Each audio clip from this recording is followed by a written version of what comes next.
প্রত্যেক বাবা মায়ের কাছেই এই দিনটা থাকে খুবই স্পেশাল। তো আমাদের কাছেও আজকের এই দিনটা ছিল খুবই স্পেশাল একটা ডে। দিনটা ছিল গত 23 তারিখ। যাই হোক, এদিকে মনের মধ্যে আনন্দ নিয়ে আমি সকাল থেকে রান্না বান্নার কাজ শুরু করে দিয়েছি। এদিকে গরুর মাংস, সাথে রান্না করেছিলাম চিকেন রোস্ট আর হচ্ছে ডিমের কোরমা, পোলাও।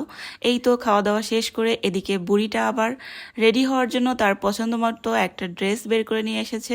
সে এখন সাজুগুজু করবে। আর আমার এই বুড়িটা সাজুগুজু করতে এত বেশি পছন্দ করে যেটা বলার মতো না। সে খুবই খুবই সাজগুজ করতে পছন্দ করে। ছোটবেলাতে আমিও হয়তো এমনই ছিলাম, শুনেছি আর কি। যাই হোক, তাকে সাজগুজ করিয়ে নিয়ে চলে এসেছি এখন কেক কাটার জন্য।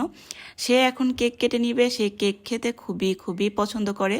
সে তার পছন্দ মতো আর কি কেকের কালারটা বলে দিয়েছিল, তো সেভাবেই আর কি আমরা কেকটা নিয়ে এসেছি। আর এই তো এখন আমরা 4 জন মিলে তার জন্য কেক কেটে নিচ্ছিলাম। আর আমি বরাবরই নিরিবিলি পছন্দ করি, আর এভাবেই আমার খুব ভালো লেগেছে। ভেবেছিলাম বাইরে যাব, পরে মনে হলো যে না, আনন্দটা বাসাতেই আর কি সবাই মিলে ভাগাভাগি করে নেই। আর এই তো, যাই হোক, সবাই আমার বুড়িটার জন্য দোয়া করবেন। আল্লাহ হাফেজ।